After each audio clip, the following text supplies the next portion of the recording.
Vous le savez maintenant, j'adore traîner des pieds sur le site officiel Dragon Ball, le site officiel regroupant différents articles intéressants. Ça va aux archives des années 90, aux articles récents, aux news récentes, en passant par de la figurine, du jeu vidéo, bref, il y a vraiment de tout.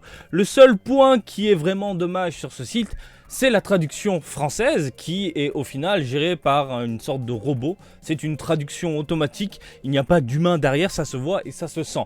Cependant, et vous le savez, on en rigole, on passe un petit moment agréable. Et c'est pour ça que j'aime faire ce genre de vidéo, c'est juste quelques minutes, le temps de s'évader, de rigoler avec la traduction qui part vraiment à l'ouest et surtout se pencher sur des informations quelque peu intéressantes. Bref, salut à toutes et à tous, Marty Japan. Au programme du jour, ce que je vous propose, c'est un petit aperçu de Cashman. Qui est Cashman? Eh bien, c'est une œuvre d'Akira Toriyama qui est apparue dans le tout premier V-Jump. V-Jump! Oh là là, tu connais pas ce magazine? Tu ne connais pas ce magazine qui est toujours d'actualité, un magazine regroupant des chapitres de manga, de l'actualité jeux vidéo, de l'actualité figurine, de l'actualité otaku. Actualité otaku tout simplement, on va passer au gros plan comme ça, on va aller directement à l'essentiel. Et du coup le site Dragon Ball en a fait un petit article hyper intéressant. Bref, on va se pencher sur le soldat d'épargne, Cashman. On dirait une voix de Buzz l'éclair à la rescousse. Alors, Dragon Ballism Toriyama Showcase 14, soldat d'épargne, Cashman. Bienvenue à nouveau dans Dragon Ball Pedia, les œuvres d'Akira Toriyama, la série où nous discutons des diverses nouvelles et des œuvres uniques d'Akira Toriyama. Donc ça veut dire qu'il y a eu 14 articles sur le sujet.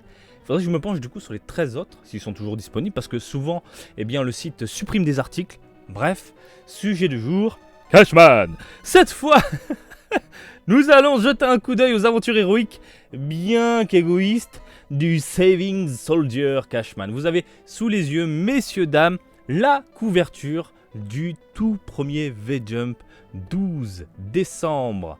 Eh bien, je ne sais pas quelle année. Date de quand le tout premier V-Jump? 97? 96?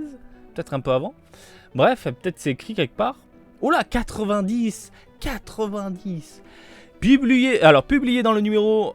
Le numéro du 12 décembre 1990, du 26 juin 1991 et du 27 novembre 1991 de V-Jump. Diorama, un extraterrestre qui s'écrase sur la planète Terre, se bat pour débarrasser le monde du mal en tant que Saving Soldier Cashman afin de gagner suffisamment d'argent pour réparer son vaisseau spatial. On est vraiment dans l'humour d'Akira Toriyama là, le délire total. Ce manga d'action-comédie a été publié dans le premier numéro de V-Jump et a duré 3 numéros consécutifs. De plus, le numéro du 27 novembre 1991 de V-Jump présentait également les débuts de Cashman en tant que figurine articulée.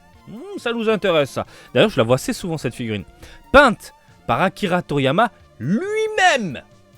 Vous pouvez voir à quel point Cashman était populaire parmi les lecteurs qui ont suivi ses exploits dans les premiers numéros de V-Jump. Alors, j'imagine que cette figurine-là, non, n'est pas en vente, mais il y a des figurines Cashman que je vois souvent dans les mandarakés. Bref, de quoi se faire plaisir. Elle est pas dégueu pour une figurine de 91, dis donc. Mais elle est plutôt jolie même. Mais sortez-la nous. En 2022, il y a du public, les vieux de la vieille ont encore du pognon, messieurs, dames. Il y a un petit côté couleur. On est d'accord, il y a un petit côté couleur qui en ressort, peut-être qu'il s'est inspiré de Cashman, allez savoir, Akira Toriyama pour balancer le design de couleur, faire un couleur, tu m'as compris, c'est classe. Nous avons même la page complète qui est apparue à l'origine dans ce numéro de V-Jump qui parle de la figurine. Éliminer les malfaiteurs pour faire des économies. Voici le Cash Crusader Saving Soldier Cashman. Alors qu'il poursuivit un criminel intergalactique dans son vaisseau spatial, Diorama, un policier de la planète Viletation, Viletation,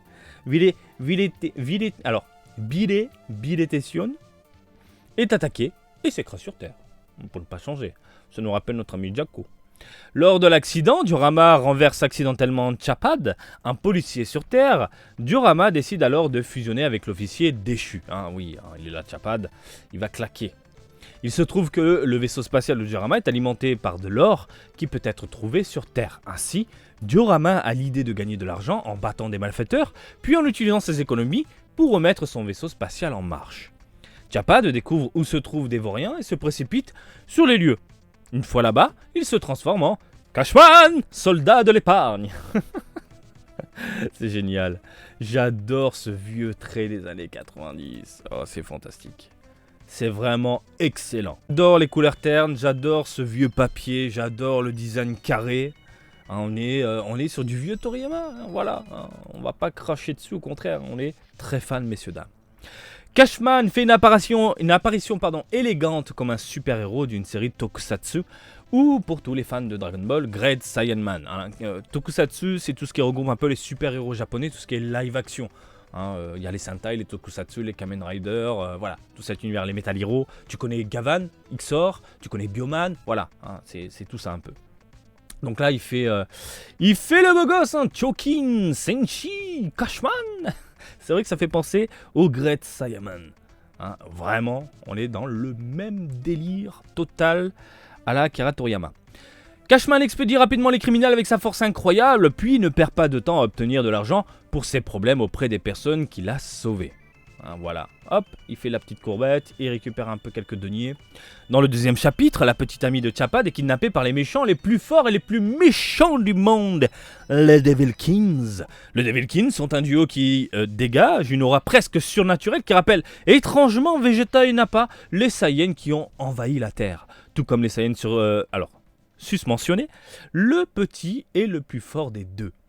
Ah oui, de toute façon, Akira Toriyama ne prend pas vraiment la tête, il est vraiment dans l'esprit pompage de ce que je fais. Vraiment, hein, prenez les histoires courtes d'Akira Toriyama, Dragon Boy, par exemple, c'est l'essence même de Dragon Ball.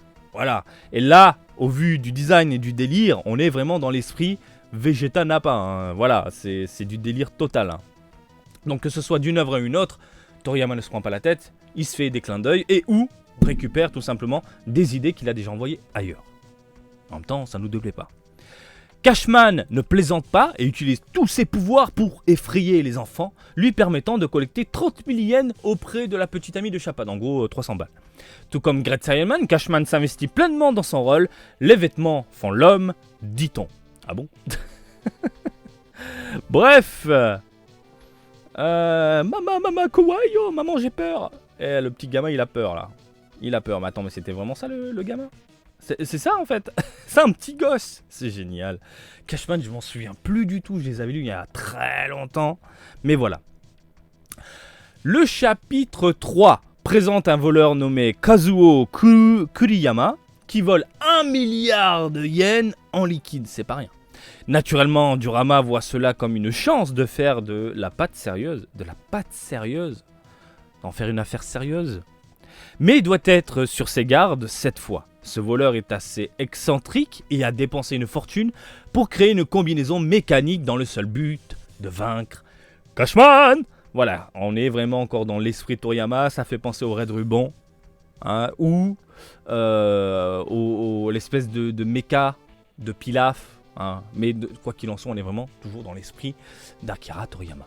Ce niveau de préparation ressemble beaucoup au Pilaf Gang. Bon bref, Pilaf, hein, moi j'étais plus dans le Red Ruban, qui a utilisé sa Pilaf machine personnalisée pour défier Goku. On est vraiment dans le... Ah oui, en termes de design, oui, exact. Ah, c'est plus ou moins la même merde, on est d'accord. Cashman peut-il vaincre Kazuo? Cashman pourra-t-il économiser suffisamment d'argent pour retourner sur sa planète natale? Découvrez les bandes dessinées pour la conclusion passionnante.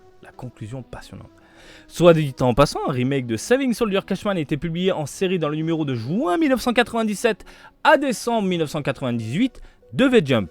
L'histoire a été réinventée en utilisant l'œuvre originale sous la supervision d'Akira Toriyama.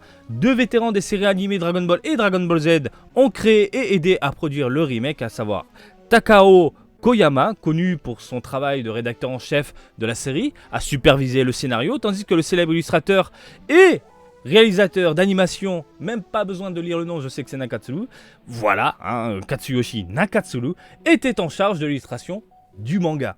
Grâce à leur travail acharné, le remake de Cashman est devenu assez populaire à part entière, hein. Nakatsuru a fait énormément de reprises d'œuvres d'Akira Toriyama, Cashman, Dr. Slump, du Dragon Ball, hein, de toute façon. Nakatsuru qui est par ailleurs connu pour le Super Saiyajin 4. Voilà, hein, c'était un des piliers d'Akira Toriyama. Bref, si vous avez l'opportunité de lire Cashman, ne vous en privez pas, ça fait partie de l'histoire pour moi de l'univers d'Akira Toriyama, et de Dragon Ball, puisque au vu des clins d'œil et différentes références, eh bien pourquoi s'en priver, tout simplement. Cashman.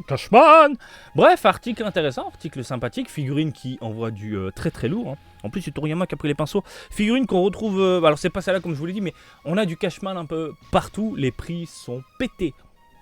Faut pas déconner, hein, voilà. Donc, bah écoutez, on a fait le tour, c'était cool. Petite vidéo tranquille, sympathique. Moi, je vous donne rendez-vous sur la chaîne pour d'autres vidéos de ce style. Dragon Ball, en plus, je crois que il y a un truc, un article prise de tête où ils ont ils ont parlé avec un professeur pour parler de Vegeta. Enfin, je sais pas. On va le découvrir celui-là très prochainement. Bref. Passez une bonne journée, je vous fais les bisous. Comme d'habitude, je vous invite à vous de Facebook et Twitch, Marty Japan. Et je vous dis à très bientôt. Allez, salut, bisous, ciao, ciao!